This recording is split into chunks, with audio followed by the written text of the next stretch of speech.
Hey Smokestack fans, Johnny C here in New Jersey. This is a continuation of my wireless remote key fob activated startup shutdown for my gensets. Previously I did a video and a whole demo using basically the same thing right here on my 7.5 JB. Worked well, no problems whatsoever. Leon up there in the northern part of the Northeast, 83-year-old guy with a little bit of arthritis in his knee. He really needed one of these. I built one for him, sent it to him, and his last report was it's working great. Okay, so moving back to this guy right here. What is this thing right here? How's this different from this? Okay, very simple. This is going to work with my diesel. That's this guy right here. Okay, currently, by the way, my diesel DJC basically was run off this transfer switch, hooked up in an unconventional way out here in my generator room. Worked well, but there's a lot of overhead, a lot of wires and whatnot. So I decided to build a modified version for my DJC. What's different? Okay, first I got a preheat channel, if you want to call it that, in my wireless remote, so I could activate the glow plugs prior to starting up the DJC's motor. And you definitely need it, especially in the colder weather. I wanted a way to know whether or not if the glow plug circuit was being activated, as well as some status lights. So, okay, what do I got here? This box, basically, it's the receiver, 4 channels using only 3: start, stop, preheat. Turn it on and off using this toggle right here. But I got this long coiled up wire that I'm gonna put this box, which basically is my status lights, in my window. Where is it? It's hard to see. To the right of the ladder right there, which I can see from within the house. Okay, you can't really hear these gensets from within the house, so definitely I need some kind of status light indicator. What I'm using for the JB, by the way, is a very simple drop light. Okay, so when I hit the start button on the key fob, when I see my spotlight, I don't know if you can see or not, there's a yellow cord, but there's a spotlight, actually it's a drop light. When I see that thing lit up, I know that the JB is running and producing electricity. But I need some extra things for the diesel. So here we are. This is it right here. I'm gonna slip in a couple pictures of what the box looks like on the inside, both the receiver as well as the status lights. I don't want to go into too much detail other than, has a 4-channel wireless receiver. Get it on online, real cheap, 16 bucks. A few relays, some wiring, and the switch, and you're in business. Oh yeah, the lights too. So what I'm going to do, I'm going to take this guy right here, and I'm going to hook it up to the DJC. And what I've done already, I hooked up, I'm going to call it my pigtail, which is this guy right here. This very simply goes into the control box to the remote terminal strip. Okay, I went into detail on that when I was doing this guy right here. The only difference is one extra wire that goes on the H, as in heat, terminal, and that's specifically for the glow plugs. Okay, the glow plug circuit. All right, so I already, like I said, I already got this wired up. Okay, and let me get all this mess plugged in, and we're going to give it a test. So I'll be back in a moment. All right, we got our box hooked up. Now this is just for test purposes. As I mentioned, this is, I'm going to call it my status light box.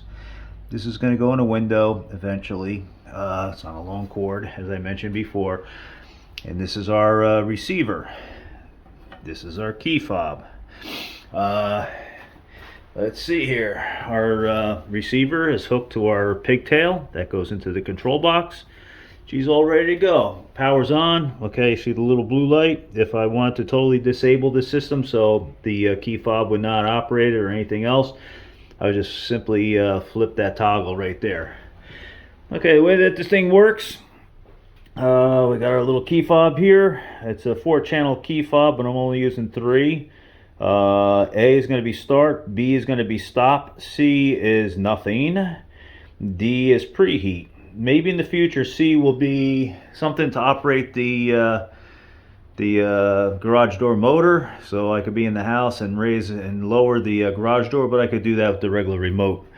All right, so the way I want to do this, I want to use some preheat here, okay? These are momentary switches, by the way, so as long as I hold down the button, the circuit is active. One thing I found out, though, however, after about 15 seconds or so, they cut out. Then you got to press it again. I guess that's a good safety feature in case you got this in your pocket or whatever. It's only going to run for a few seconds. Then you have to let off the button and press it again. For preheat, actually, I kind of find that good because otherwise you're gonna have to count 30 seconds, 60 seconds. Now I just do it in cycles. So what I'm gonna activate the preheat circuit, and I'm gonna shut the lights out too when it's doing its thing. We'll see what it looks like with light and without light. Here we go.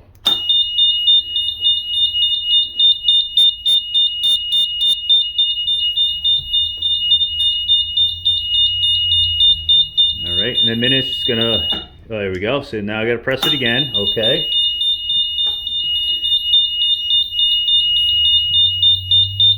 Okay, we're gonna let this go for another cycle. Okay, it's probably, I don't know, what, 20, 30 seconds. Here we go. So let's do a start. I'm gonna press the A button here. Here we go. Voila!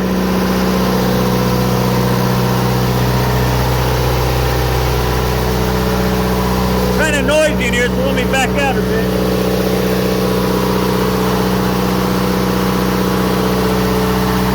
Let's shut her down. Okay, and I hold the button until it fully shuts down.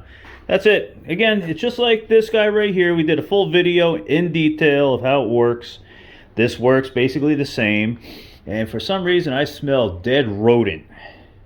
Whew, man, I don't know where that's coming from.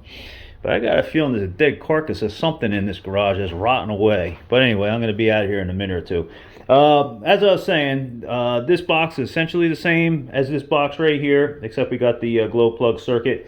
So what I'm going to do, actually, before I abandon this garage because of the smell, I don't know, maybe there's a rat or something dead in the corner. We did we found the mouse in here last weekend. I guess it died from carbon monoxide poisoning. Okay, I did a write-up on that. Who knows, it could probably be something else in here that died too from carbon monoxide poisoning. But I'm going to put this box in the window. I'm going to give it the real test from inside the house, so hang in there. Hey, before I go to the house and give this the real deal test, I just want to show you where I'm placing this box. Okay, got the box on top of the transfer switch. I just want to get some height. Okay, these things don't go too far, maybe about 100, 150 feet at the most. Okay, with the key fob.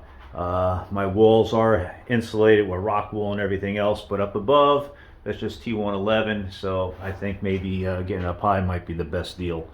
As I mentioned, I'm putting the status light box up in the window. You're looking at the back end of it. Let's take a look what it looks like outside the house, and we'll activate the glow plug circuit so you get an idea what it looks like close up.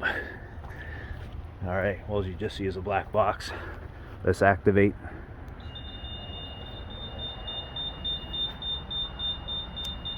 And we'll see that from up in the windows up in the house over there. Okay, so let's give it the real deal test. All right, we're in the house. Actually, I'm in the shitter room right now. I don't have to take a crap, but I want to play with the generator. Okay, so we're going to start this thing remotely. This is the real deal. I could be anywheres in my house, any of my back windows, anywheres. Okay, this will work. So here I am with my remote. Okay, I'm not going to put a full 60 seconds of preheat because I was running this generator just a few moments ago, but just for demo purposes, I'm going to hit the D button right here. Okay, for preheat. You'll see a flashing red light, okay, and you may even hear the little siren squeal thing, whatever. Let's give it a shot. Here we go. And you'll see the red light on the remote. Okay, that's all the preheat I want to give it. Okay, these are momentary switches, so as long as I hold down the button, that circuit will stay active. Okay, you see the green? Okay, that's off now. All right, let's stop it. You'll see a little red light in the window over there when I hit this. That's for stop. There we go. All right, so let's do the whole sequence over again. Okay, let's do a little preheat with the D button. You'll see the blinking red light. You'll hear the siren, squeal, whatever, alarm. Okay, I'm going to press the A button. You'll see a green light in that window. And of course, you can hear the generator. These DJCs are loud. And let's stop. You see the red light? Solid red light. There we go. So this test worked out perfect. Okay, so now I got my DJC all ready. And when the time comes and I need to run this thing, all I have to do is just do this from my window. Yeah, I still have to go down the basement and flip the interlocks. Okay, that's a given, no big deal. But the time it's going to take me to get down to the basement is fine, because I want my generator to warm up, and it's probably going to take about 30 seconds, 40 seconds or whatever. And flip the interlock, and the house will be on generator power. Real simple.